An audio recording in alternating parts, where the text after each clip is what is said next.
সংসার নামক জিনিসটা আগে কোনো দিনই বুঝি নাই। ছোটোর থেকে বড় হয়েছি খালি মারে দেখাইলাম কাজ করতে। মা খালি সারাদিন কাজ করতো, রান্না বাড়া খাওয়া আম করে স্কুল পাঠানি, এটা ওইটা করতেই থাকতো। তখন বুঝতেই পারতাম না যে একদিন আমারও এইসব করতে লাগবো।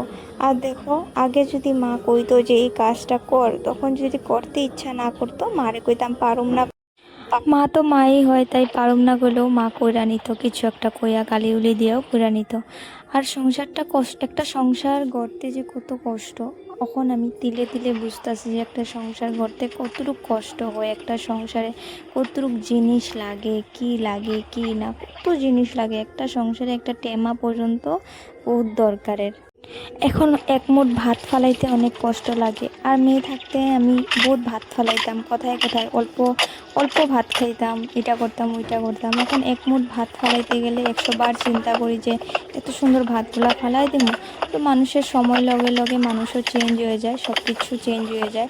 সো আমার লাইফে ওরকম সব কিছু চেঞ্জ হয়ে গেছে, আমিও চেঞ্জ হয়ে গেছি। এখন বহুত চিন্তা ভাবনা করি আমি, অল্পটুক মানে একটা ডিব্বা বা ফালাইতে গেলে এটাও ভাবি। আর আগে হইলে অল্প ভাবতাম না। মা যে কইতো আগেরও এখন বুঝোস না, এখন বুঝোস না, পরে বুঝবি, অ্যাকচুয়ালি রাইট। মেয়ে থাকতে কোনো দিন বুঝতে পারি নাই, এখন বুঝতেছি তিলে তিলে যে একটা সংসার গড়তে কত কষ্ট হয়, একটা সংসার